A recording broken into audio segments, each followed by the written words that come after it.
We have established that already between Alcantara and Bryce and Santos and Mendoza and Arevalo. Maliwanag na maliwanag pa yan sa sikat ng araw po. Secretary Cabral, itong mga pinag-usapan nating insertions kanina sa flood control, kanino mapupunta yon? Alam mo ba kung kaninong probinsya at district mapupunta yon?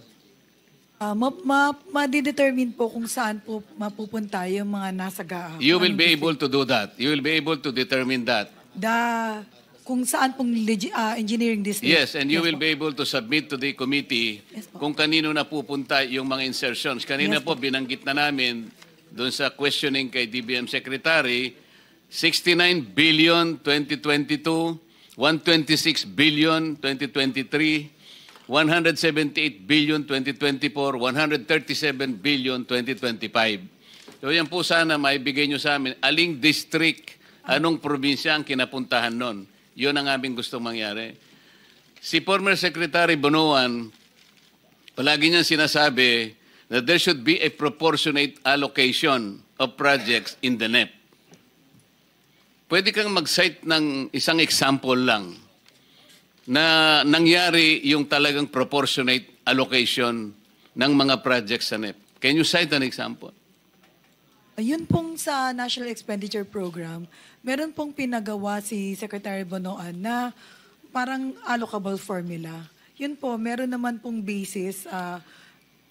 And then, tinatanong ko yung actual na pangyayari na na-exercise ninyo yung proportionate allocation ng project.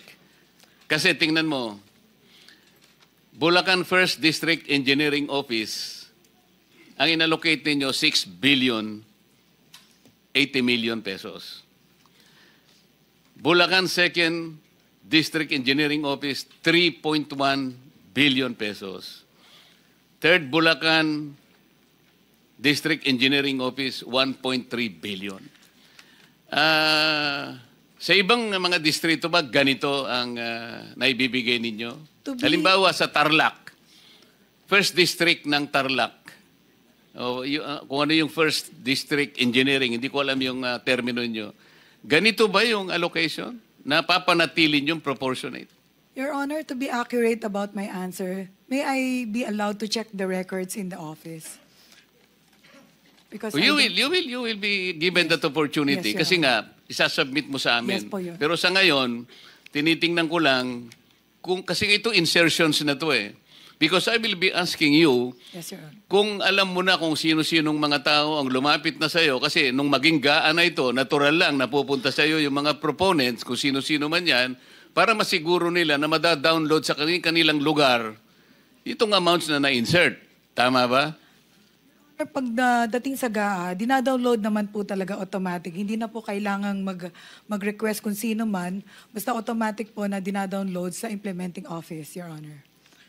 Kung saan po nakalagay yung proyekto na nasa General Appropriations. So halimbawa, yung mga party list kasi, party list representatives, alam mo, kapag naging party list kasi ako, matagal na panahon eh. Ang party list representative, pag nabigyan po kayo ng 150 million, tuwan-tuwa na po eh.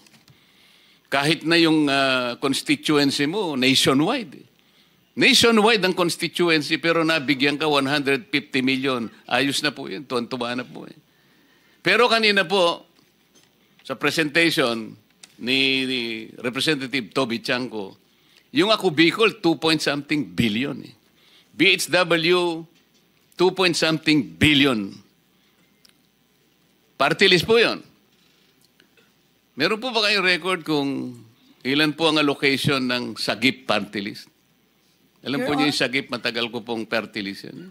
Your Honor, Mr. Chair, pagdating po ng General Appropriations Act, hindi po namin alam kung sino yung mga proponent ng mga lumabas sa General Appropriations Act, Your Honor. Ay, yung representative ng Ako Bicol, hindi mo kilala? Hindi po namin malalaman, Your Honor. Kung Hindi mo kilala yung representative ng Ako Bicol? Kilala po, Your Honor. Meron siyang 2-point-something billion ayon doon sa testimony ni Rep. Toby Chanco. Hindi po kami nabibigyan ng kopya ng proponent pag General Appropriations Act, Your Honor. Hindi kayo ano?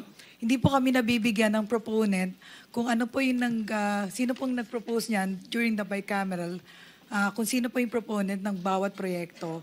Kung saan lang po nakalugar yung proyekto, doon lang po bababa yung mga Bakit yung mga projects ng flood control, halimbawa, wala siyang description as to type of flood control. Hindi man lang niya sinabing dike, revetment, floodgates.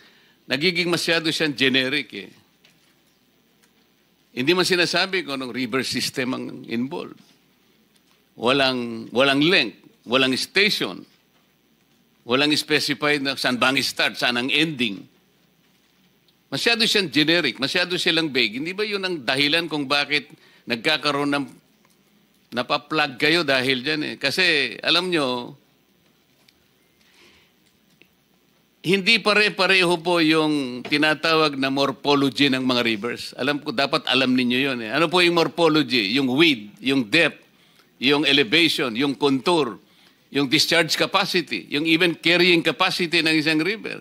Ibig nyo sabihin, pare-pareho yung characteristics ng mga river basins.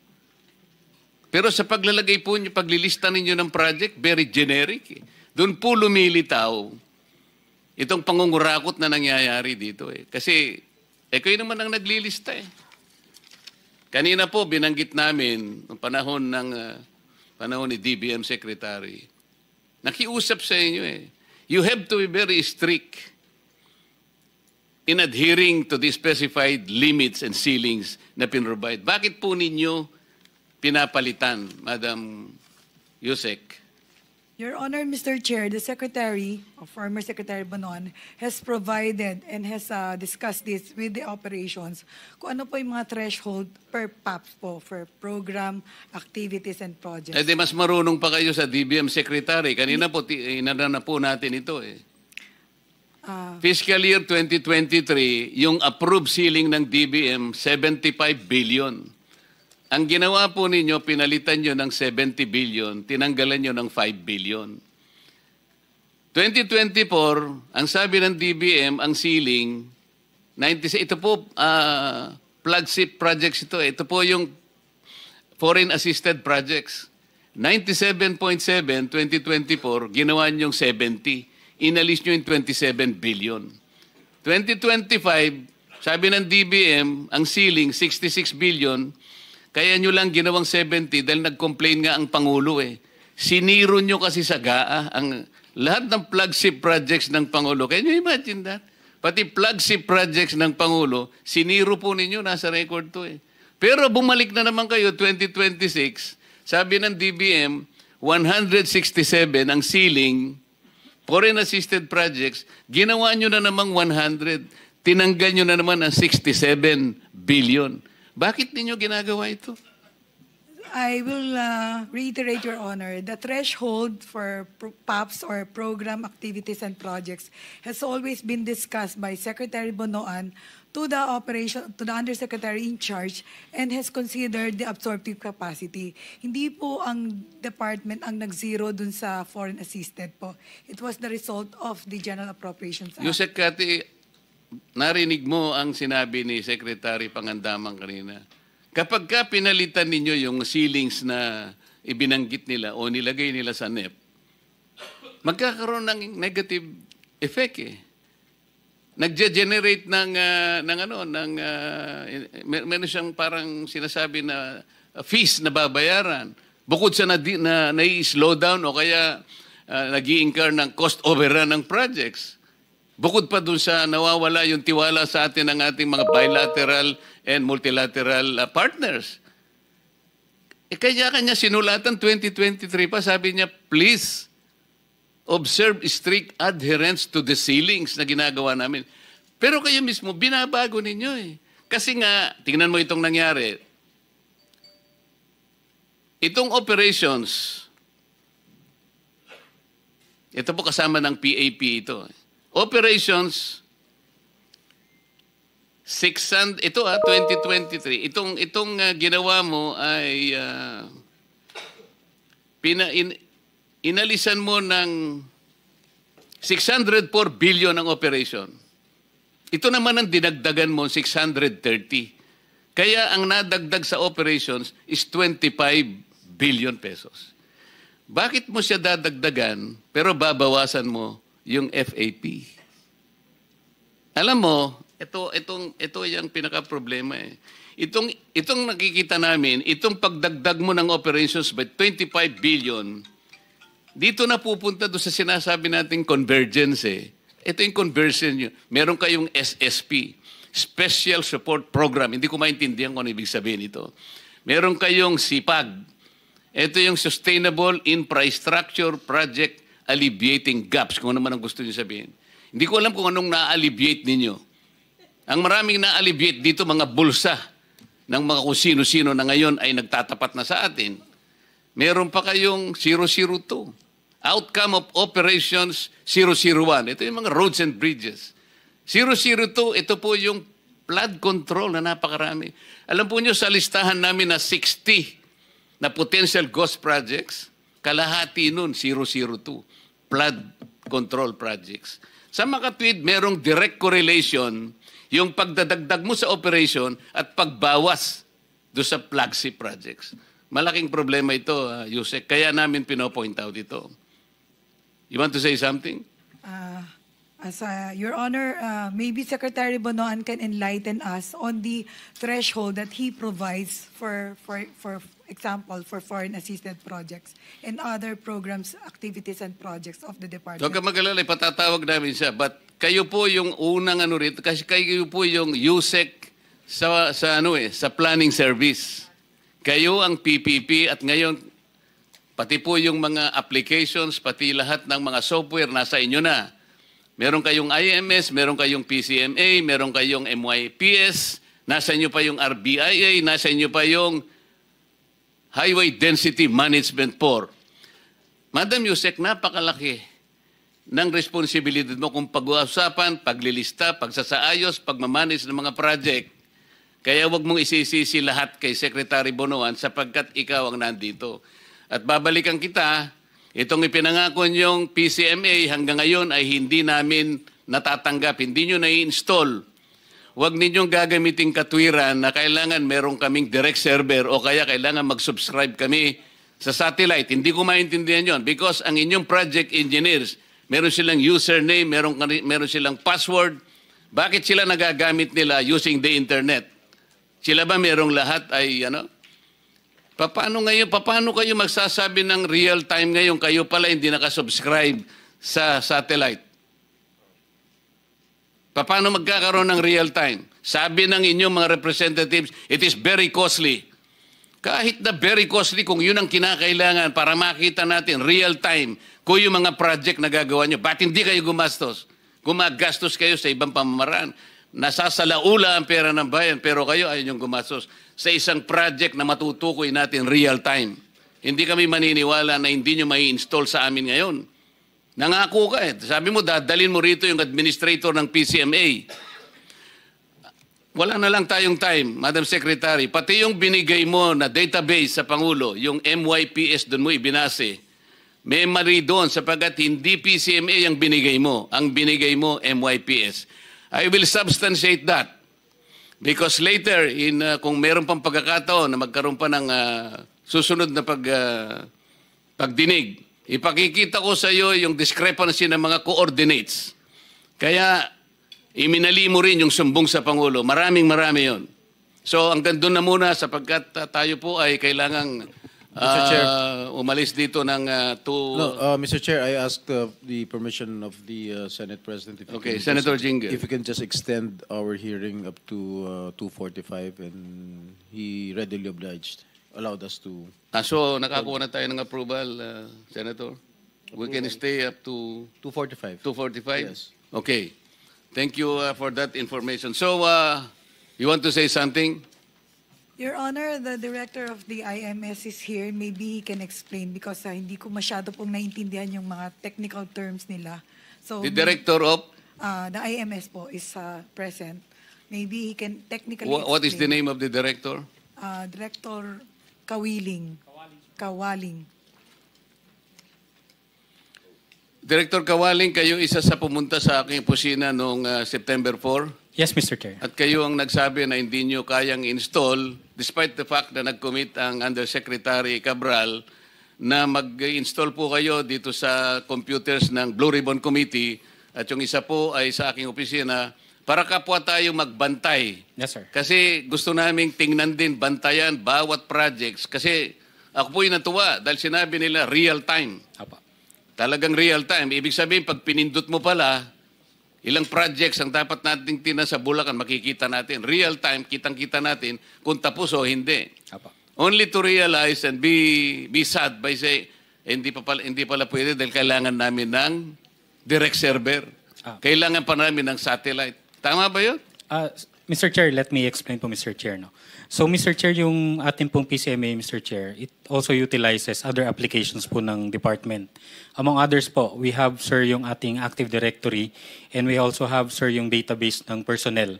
Yung binanggit po ninyo kanina, Mr. Chair, kung bakit nakaka-access yung ating mga project engineer is because nasa database po sila, sir, ng department as empleyado po ng department.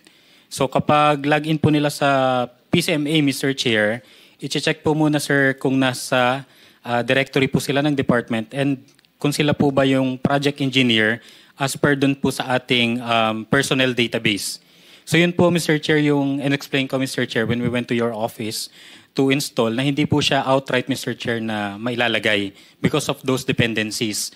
In addition po, Mr. Chair, to clarify also, yung sinasabi po na real-time, Mr. Chair, real-time po siya in a way na kapag nilagay po ng project engineer yung accomplishment or yung progress, makikita po ito sa central office. So, dependent tayo kung anong ilalagay ng project engineer. Yung mag-i-encode sa PCMA, tama? Correct po, Mr. Chair. So, kung nilagay niya litrato na peke, yun ang makikita Yun po natin. yung lalabas, Mr. Chair. O kaya pala, ito.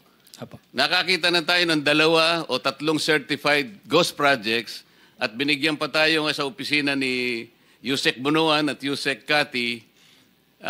Meron pang 15 na nakita na walang structure. Ibig sabihin ay ghost projects. Sa makatwid, kung ang PCMA specifically ay talagang kahit papano ay nagagamit ninyo, paano nagkaroon ng 3 ghost projects na ngayon ay na-validate na natin at merong 15 na ibinigay sa akin na nakita na evaluate walang structures. Potentially ghost projects. Sa makatwid, ang PCMA, kahit ano pang sabihin ninyo, hindi rin nagagamit kagaya ng objective na gusto nyo sabihin. Kasi ang sabi po ninyo, ang purpose ng PCMA, binanggit ko na ito, Secretary Yusek, ang purpose to provide a centralized, efficient, and transparent platform for monitoring all DPWH infrastructure projects. So, sablay. 15 na ang potential ghost projects. So, hindi totoo. Functionality, sabi niya, real-time monitoring enables immediate tracking of projects' progress and status. Hindi immediate eh. Kasi inamin po ninyo, nga kayo pumunta, every end of the month lang kayo nag-update. So this is not immediate. Pwede kayong lukuhin ng encoder nyo eh. O ilagay muna natin ito. Para kunwari meron tayo. Pwede ko po i-clarify yun, Mr. Sandali Chair. lang. Meron pa isa. Anong benefit? Anong benefit ng PCMA? Eliminates ghost projects. O kung totoo yung PCMA, hindi sana tayo dapat nagkakaroon ng hearing na ganito, di ba? What are you wanting to clarify? Mr. Chair, yung data po ng PCMA, Mr. Chair, na available po internally sa department, yun po yung real-time, Mr. Chair. Yung data po, Mr. Chair, na nasa website, it's just a subset po, sir, ng data na nasa PCMA. Yun po, sir, yung pinapublish on a monthly basis. So ano yung data na binigay nyo sa Pangulo, sa PMS, na ngayon ay siyang ginagamit doon sa sumbong sa Pangulo? Yung data PCMA or MYPS? Sir, it's a combination po, sir, Mr. Chair. Ng... Bakit napakaraming maling coordinates? Tiningnan ko lang, meron na 15 discrepancy sa coordinates. Why? Mr. Chair, yung data po, Mr. Chair, na nasa sumbong sa Pangulo website is a combination of data from the multi-year planning and scheduling application nga, units. MYPS nga eh. Opo, Pinipilit mo na PCMA pero MYPS ang nakikita ko. Kaya nga merong discrepancy. So kahit ang binigay nyo sa Pangulo, may mali. Sa akin lang na analysis, 15 na nga yung nakita ko o higit pa. na discrepancy ng coordinates. Kaya hindi mapagbabasihan eh. Kaya gusto naming tumulong, kaya ko naisip, ang Blue Ribbon, tutulungan na namin kayo eh.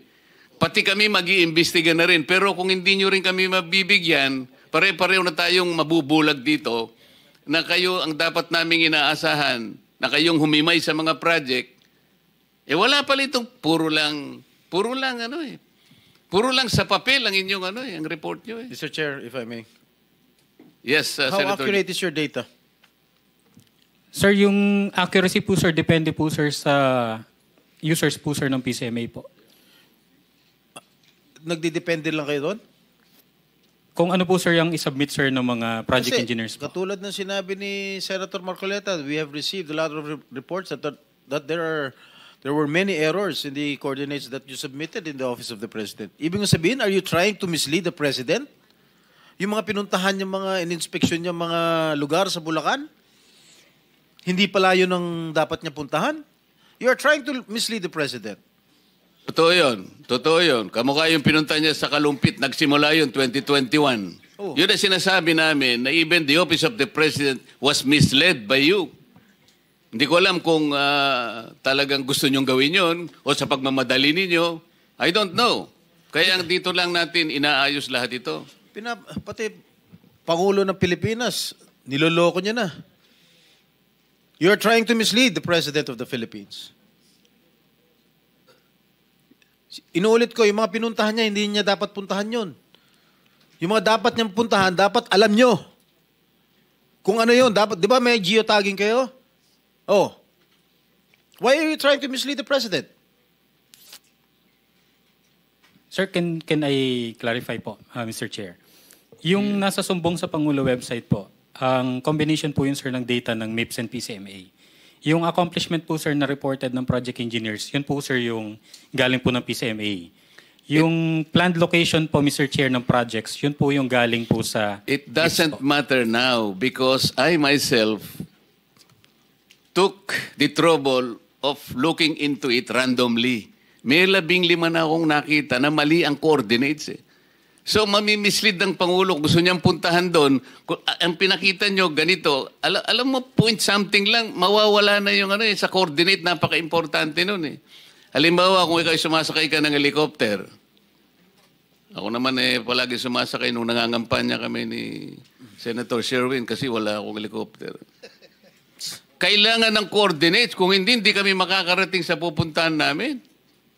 So, ang daming mali. Yun ang sinasabi. Nagre-rely lang ang Presidente sa inyo, sa data na isasubmit ninyo. Correct? Kayo, yung data na kinukunan ninyo, hindi nyo vina-verify yung accuracy ng data na yon. Kaya kung ano-ano binibigay nyo kay Presidente. Mga And the most important, Senator Jinggoy, they're only completely relying on the encoders on the ground. Yung mga inyong project engineers. Kung anong ilagay nila doon. Walang sila lang eh. Kasi ang dami nito. Let's say, pinag-uusapan natin ngayon, 10,000 flood control projects. So, you are totally dependent on the report. So, yung area niya, bahala siya. Kung ano yung ilagay. Paano niyang mai-upload yun using the internet only? Nagbe-verify kayo once a month. Once a month. Pagkatapos sasabihin nyo dito, real time. Huwag nyo kaming imi-mislead. Ako naman napabilib nyo nung una. Kaya sabi ko, paki-install nyo nga para tulungan namin kayo na magbantayan tayo. Gusto namin tumulong talaga eh. Paano magiging real time? Once a month. Mr. Chairman, Yes, Senator. alam mo, Director Kawaling, nagpapakita lang ito talaga lahat na hindi kayo masyadong seryoso sa inyong ginagawa. Dahil alam nyo, kung kayo sa military, nagbigay kayo ng maling grid coordinates, tapos nag-request kayo ng call for fire. Binigay nyo yung grid coordinates na yan, paghingi nyo ng request for fire support galing sa akin, paliparin ko yung mga mortar ko, yung aking mga howitzer, mga kanyon, bagsakan yung coordinates na binigay nyo, patay yung mga inosenteng tao doon. na hindi dapat mamamatay dahil mali ang binigay ninyong grid coordinates. Patay. So, hindi nyo alam yung ganung mga consequences na mali pala yung ginagawa niyo. Thank you, Mr. Chair. Thank you for watching. Don't forget to like, share and subscribe for the latest hot news of the press.